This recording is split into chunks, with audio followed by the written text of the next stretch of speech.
en términos como generales, y después vamos a ir como ahondando un poco.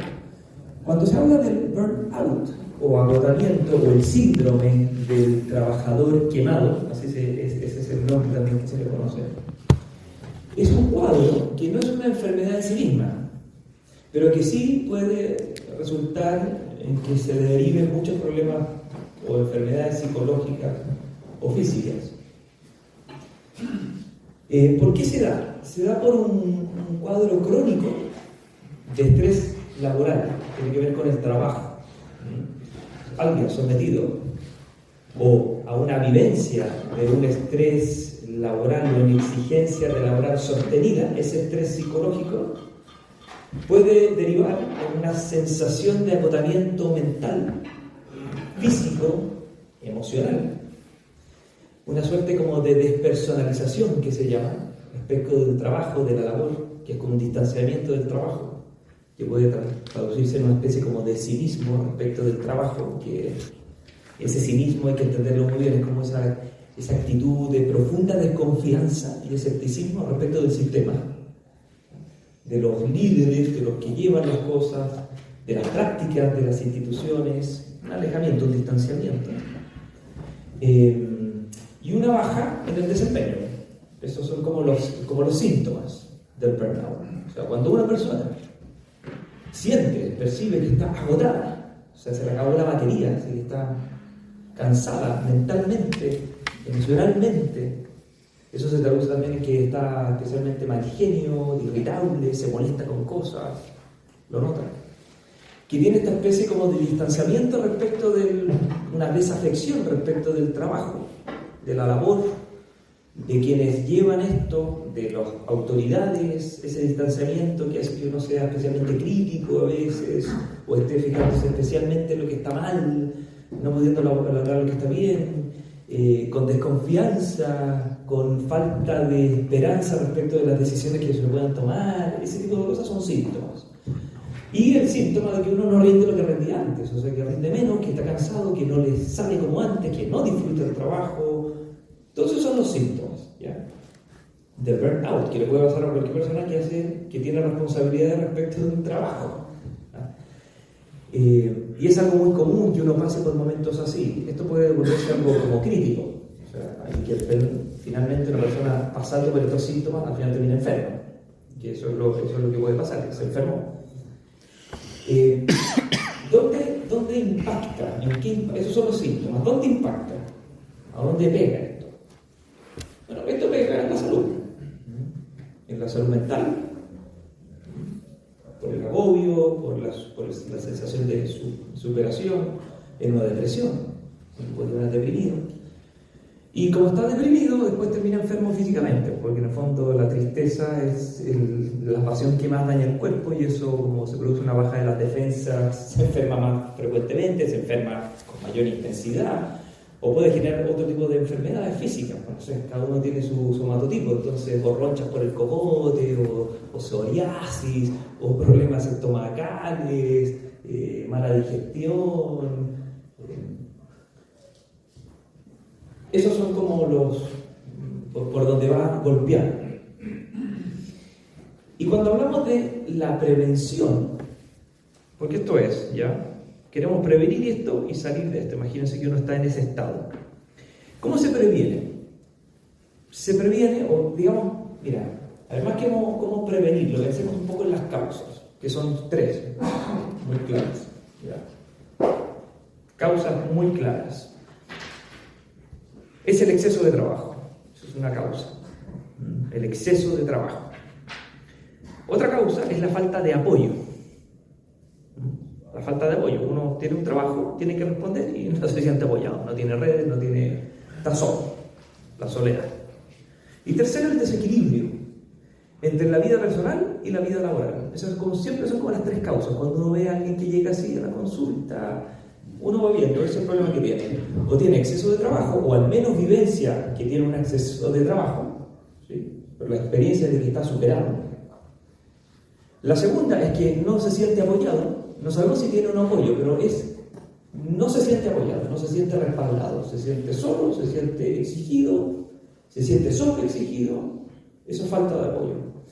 Y otra cosa que pasa, y realmente pasa con las mujeres en general, que hay un desequilibrio entre la vida laboral y la vida personal. O sea, se les cruzan los cables, o no que se les crucen los cables, que tienen demasiada carga mental. Entonces, entre la casa, la farmacia, los uniformes, el colegio, el trabajo, no sé qué, la exigencia con el jefe, se le mezcla todo y está desequilibrado. En la casa trabajan y en el trabajo hacen cosas de la casa, y cuando descansan no descansan porque están pensando en el trabajo, y cuando están trabajando están pensando en el descanso, lamentándose porque no se pueden descansar.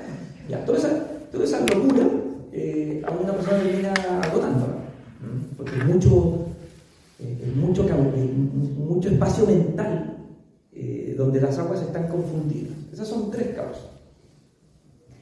Y la prevención, ¿cómo se previene esto? Si ustedes lo buscan va a ser muy fácil. Primero, la gestión del estrés, que se llama. Gestionar el estrés. ¿Qué es gestionar el estrés? Bueno, estando uno estresado, buscar cómo uno puede desestresarse. Buscando momentos de esparcimiento, haciendo cosas que disfruta un poco más, bajando el nivel de trabajo, gestionando el estrés, eso es. Otra cosa es que tenga apoyo, que se le brinde el apoyo que necesita. Quizás uno no puede bajar el nivel de trabajo o las exigencias, pero tendrá que tener, no sé, estar mejor apuntalado. O sea, a veces las mesas tienen que llevar el peso que tienen que llevar y no se puede cambiar la mesa, pero bueno, vamos a reforzarla. Vamos a poner ahí unos pilotes, alguna cosa, para que no se nos devuelva. Eso también es una forma. Bueno, el tratamiento psicológico también. Uno llega a un punto donde necesita hablar con alguien y que uno pueda entender por qué se estresa tanto. Porque también pasa eso, que uno, ¿qué está pasando? Que me estreso tanto, que se me enredan las cosas, que no, ¿dónde está la perspectiva? Perdí perspectiva. El tratamiento psicológico. Y ya cuando esto ya está muy, muy instalado, bueno, hay que descansar y superar el agotamiento. Y eso es suspender el trabajo, salir, o sea, reponerse. Hay personas que están hechas polvo. Y ya por más que gestionen el estrés, por más que tengan, no hay caso. Lo que tienen que hacer es suspender las cosas y retirarse a descansar. ¿Ya? Porque a uno a veces en la vida le pasa que es como la batería del celular. Que cuando se murió la batería, ya uno la carga rápido, se carga totalmente y se descarga súbitamente y así. O sea, uno puede tener la sensación de que ya no se comió toda la reserva. ¿Sí? Hay personas que así, que se han ido comiendo la reserva. Se comen la reserva y ya lo que tienen que hacer para funcionar en la vida es como reponerse a tal punto que vuelvan a tener esa capacidad de reserva. Porque uno a veces pierde la capacidad de reserva. Entonces, ese proceso es muy lento. Puede tomar meses, 6 meses, 1 año, o sea, es un tema muy lento. Porque el desgaste ha sido muy profundo. O sea, este síntoma del agotamiento tiene niveles. O sea, cuando los niveles iniciales son los que uno percibe, de que uno se va como distanciando, de que está más irritable, pero esto se profundiza y ahonda, llega hasta a estos momentos donde una persona ya simplemente, no sé, pues se pone a llorar y se rompe el llanto, ¿no? Perdió el control de las cosas, no entiende qué le pasa, está completamente desafectado, está agotado, no tiene mente para pensar nada, cualquier cosa lo abruma. ¿Sí? Y eso nos puede pasar a todos. Nadie está exento de una cosa así. Pero profundicemos un poquito más en los afectos que hay detrás. Porque esto que les conté yo es lo que van a encontrar en cualquier persona. O sea, que seguro ponen ahí burnout, no sé qué, y le va a salir inteligencia artificial, una cosa más o menos como, ¿ya? Muy raro. Pero ahondemos un poco en cosas que quizás no van a parecer. Y después cosas que a nosotros como cristianos o como sacerdotes, bueno, son cosas bien importantes y que pueden estar detrás de estas cosas. ¿Ya? Si me lo permiten, puedo ir hacia allá. ¿Cuáles son los sentimientos, o los afectos, o las pasiones? Hay varias, y yo voy a hablar de 2. Una es el temor, el miedo. Entonces, en el miedo que se suscita en nosotros por la imaginación, nosotros proyectamos el futuro y según lo que estamos proyectando, de repente nos atemorizamos. ¿Qué proyectamos? Lo que puede proyectar la imaginación, que es algo hipotético, potencialmente peligroso. nervioso. Entonces, yo podría pensar en la reunión que tenemos mañana porque, no sé, llamó el arzobispo. Me puedo poner en ese escenario y la imaginación va a ir proyectando cosas. Y si la imaginación lo que proyecta es un problema, un mal futuro, difícil de evitar, y que prima que es difícil de evitarse, lo normal es que yo me atemorice, que me asuste, que sienta temor, que sienta que se me aprieta la guata. Es un movimiento de contracción. Me enfrío. Cuando las personas tienen miedo, se enfrían las manos, los pies, se le seca la boca. Uno lo ve cuando de repente está hablando nervioso, que se le secó la boca, toma agua y sigue la boca seca, se le van las ideas. Puede ser muy fuerte el miedo y el calor se acumula todo en el estómago y uno puede tener, no sé, problemas de control de esfínteres, no sé, lo asaltaron y se hizo con el miedo. ¿Me explica? Es como, puede sentir que el calor sube sin que uno lo pueda controlar y se puso rojo como un tomate. Eso es la vergüenza, el rubor, que es una especie de temor. Pero hay una especie de temor que es muy importante, súper importante.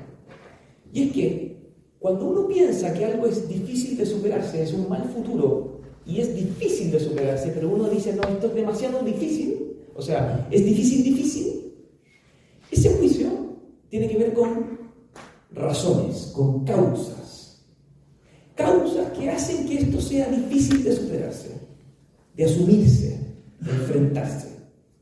Y esas causas pueden tener dos orígenes, o internos o externos. Pueden ser ajenas a nosotros o por nosotros. Cuando es por nosotros, es que uno a veces considera que no tiene la capacidad de poder asumir lo que se le está exigiendo.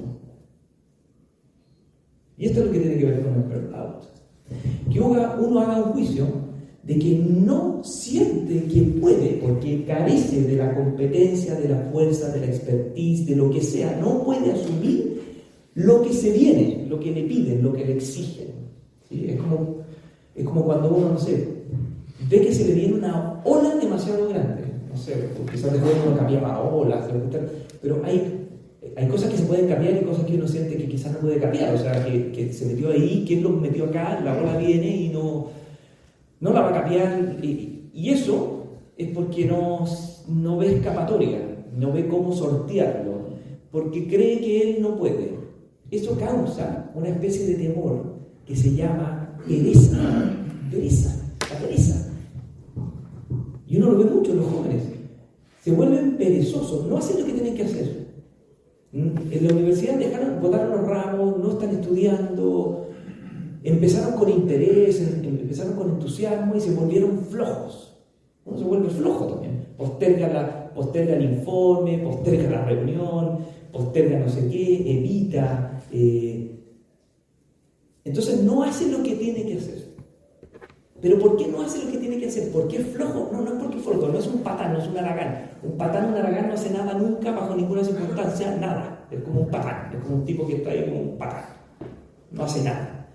Pero a veces uno, respecto de las cosas que tiene que hacer, es patán. No lo hace, no lo enfrenta, no lo asume, lo posterga, lo quiere endosar, lo chutea, lo evita, y no hace, y no cumple, y no manda el mail, y no lo hizo, y no habló con la persona. Eso uno podría juzgar desde fuera, esta persona no está cumpliendo. Pero no está cumpliendo no porque es floja, sino porque está asustada. Esa es la clave, está asustada. Está en el fondo agobiada. El agobio. Uno siempre tiene que estar viendo, siempre, cuán agobiado se siente, y si uno tiene responsabilidad respecto de otros, cuánto agobio está suscitando.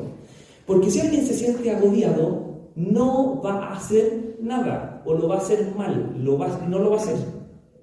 Porque nadie puede asumir un trabajo con miedo. Uno en el trabajo se puede asustar, pero si prevalece el miedo, nadie va a trabajar, no se trabaja, uno no rinde, no puede. Porque el miedo es un efecto de contracción. Uno hasta pierde las ideas, pierde la creatividad, no puede proyectar el futuro, se vuelve como que no piensa mal, se altera el juicio. Por eso el agobio es tan complicado, es parte de la vida humana cuando uno objetivamente está superado, porque el agobio le advierte, le dice, oye, retírate del mar, porque hay marejada y no se capean las olas así, porque uno se pone en riesgo, ¿sí? Por eso es bueno el agobio, cuando uno realmente tiene que darse cuenta que no puede, entonces o pide ayuda, o dice, o... Te puedo decir el problema de inclinación que puede estar a la base de uno que le impida hacer eso, ¿ya? Pero está clarísimo una cosa, que si una mesa, si uno no es cuidadoso, objetivo, real, en poder darse cuenta cuánto resiste la mesa, si pone sobre la mesa más peso del que resiste, se va a dar cuenta, se va a partir, se va a perder la mesa y lo que está encima de la mesa, ¿sí? Las cosas aguantan lo que aguantan. Y si en algún momento tienen que aguantar más de lo que aguantan, bueno, hay que darle los apoyos necesarios. Por eso es el agobio. Cuando uno se agobia, no tiene a veces sensación de agobio, tiene lata. Lata. Yo le digo a un hijo mío, oye, ¿cuánto no? Es que me da lata. Oye, ¿vamos a jugar fútbol? No, es que me da lata. La lata no es lata, es miedo. Muchas veces lo que nos da lata no es que sea... Porque uno dice, no, me da lata, no vale la pena, como que le baja el perfil, no, es que esto no es importante, o sea, no, hay cosas más, le baja lo de valor, algo, y dice que no le atrae eso porque no es tan valioso. Pero en el fondo no es que sea tan valioso, es que tú no te sientes capaz de hacerlo, o crees que no vas a brillar tanto como quisieras brillar en algo, por eso te da lata. Oigan, el muchacho que es malo para el fútbol le da lata al fútbol, ¿por qué? Porque no le van a pasar la pelota, porque no va a llamar la atención, porque puede jugar mal, porque no va a meter goles, porque está decepcionado, no le atrae eso porque no siente que no es bueno en eso. Pero si le dicen que vaya a hacer aquello lo que es bueno, seguramente va a querer hacerlo. ¿Me entiendes? El que juega mal al fútbol le da lata al fútbol, pero el que toca bien violín quiere que le digan tocar violín. ¿Por qué? Porque ahí se luce, porque ahí llama la atención, porque es una cosa interesante. Pero muchas veces la lata, la sensación de lata que nosotros tenemos con el estudio, con, no sé, con la vida espiritual, que es como lata, con falta de atracción, y una tendencia como a devaluarlo, a veces es pereza, y a veces es agobio, porque uno siente que eso no es provechoso para uno, y que uno tampoco lo hace bien, o que no tiene valor, y que se siente un poco como superado. ¿Lo ven? O sea, a veces dan cosas lata porque uno es un patán. Pero a veces cosas tan lata porque uno es cobarde, porque tiene miedo. ¿Me entienden la diferencia? Ese es el agobio. Una persona agobiada, seguro que le va a venir un burnout. Se va a agotar, se va a fundir en algún momento, se va a partir, se va a desencantar, se va a sentir superado, porque el agobio tiene que ver con eso. Y hay otro sentimiento, que es el de tristeza. Entonces, hagamos la mezcla. Voy a hacer el dibujo. Imagínense que uno va acumulando en su interior, respecto de las cosas que a uno le tocan, lata respecto de otras, la lata. Que es lo que uno superficialmente siente o a lo que responde. No, la lata. Eso no vale la pena, no, cosa más interesante. ¿Qué tal? La lata. La lata, en el fondo, si uno la escarba, se da cuenta que esto es miedo, es temor. Y el temor, que en el fondo es pereza,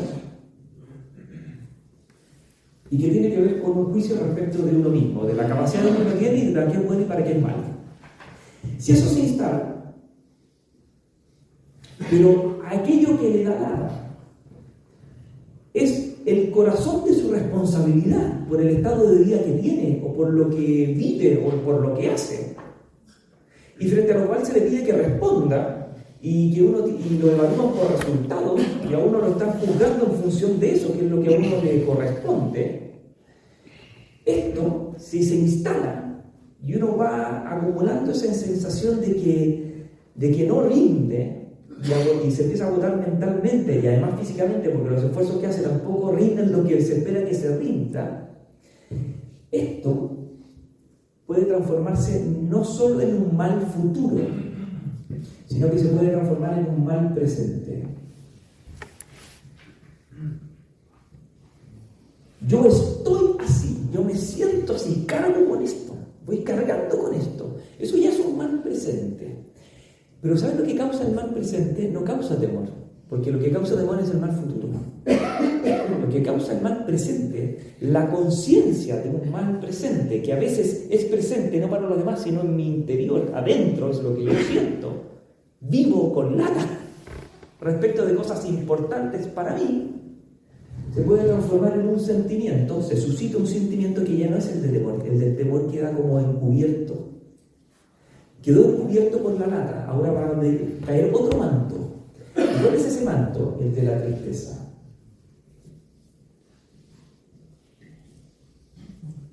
Porque la tristeza es un movimiento de otra potencia, pero que se da cuando uno hace un juicio de un mal presente.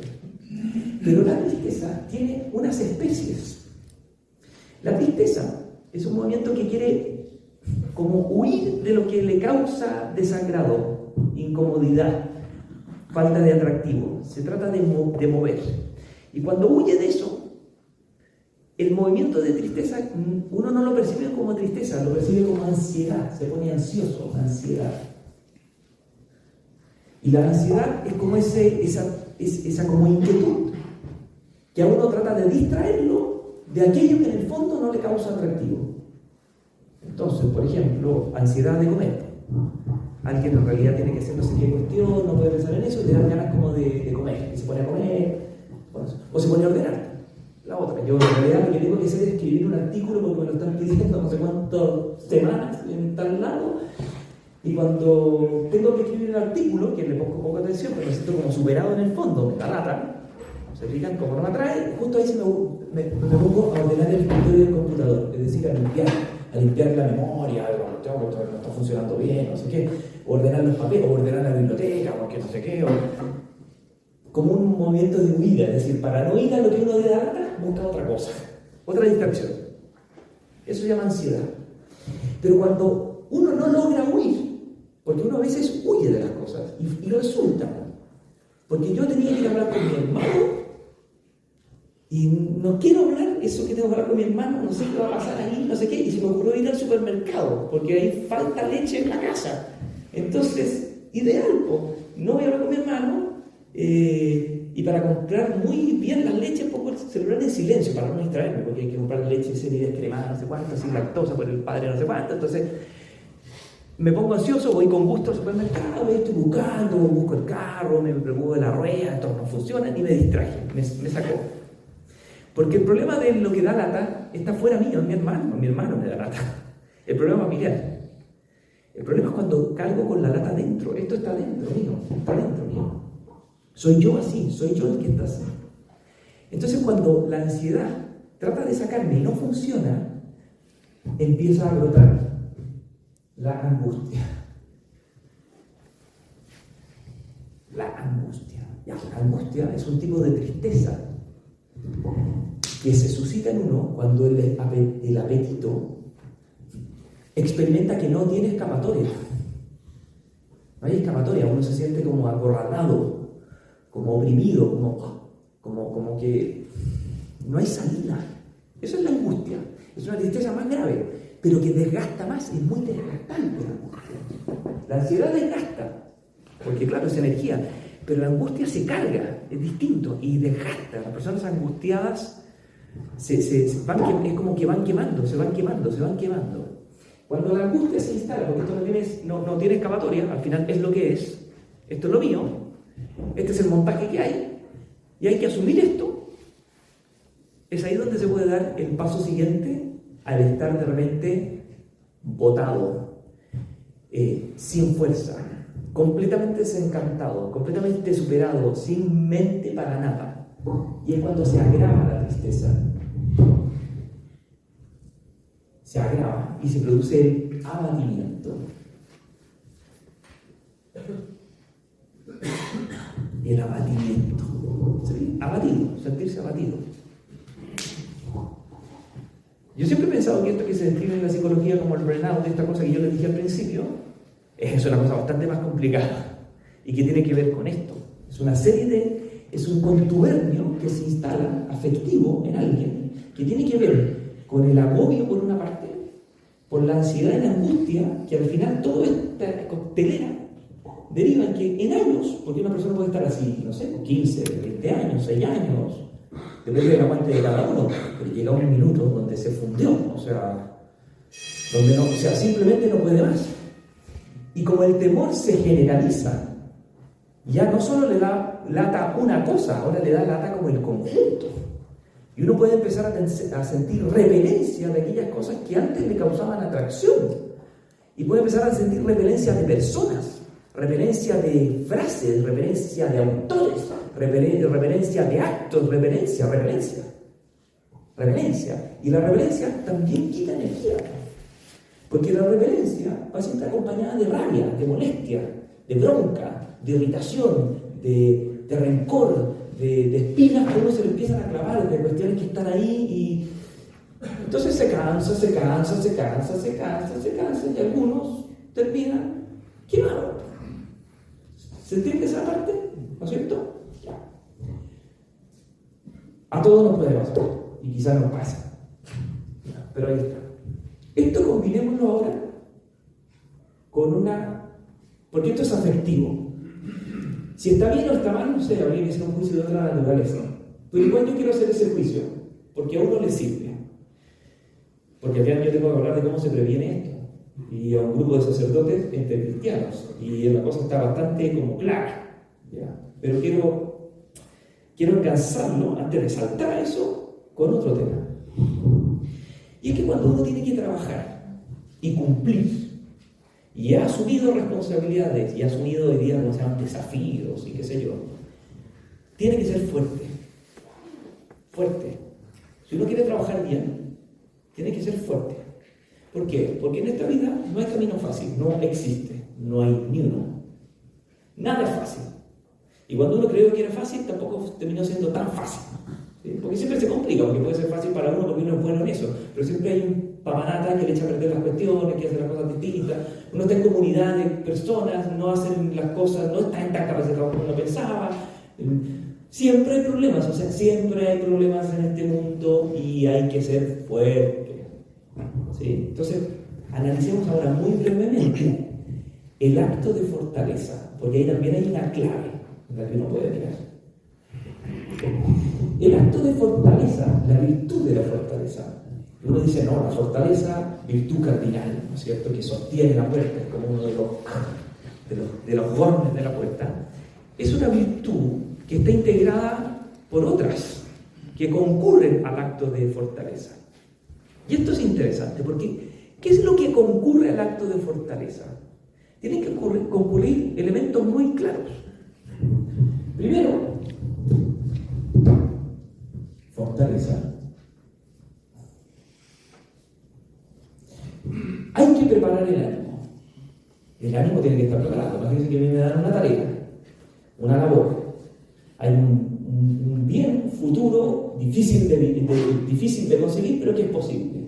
Tengo que preparar el ánimo para estudiar, para asumir una parroquia, para casarme, para educar a mis hijos, para cambiarme de trabajo, para asumir una cosa nueva quizás en el trabajo, para jugar a la pelota. Todo implica que uno va a tener que hacer algo que no está haciendo y que tiene que ir viendo en el camino. ¿Cómo lo hace? Lo que uno quiere es que resulte bien. Para eso, uno tiene que preparar el ánimo. Es lo primero, preparar el ánimo. Y hay una virtud que prepara perfectamente el ánimo. A ver si le digo un poco a esa al final. ¿Qué es lo que uno esperaría? Es que una persona fuera magnánima. La magnanimidad.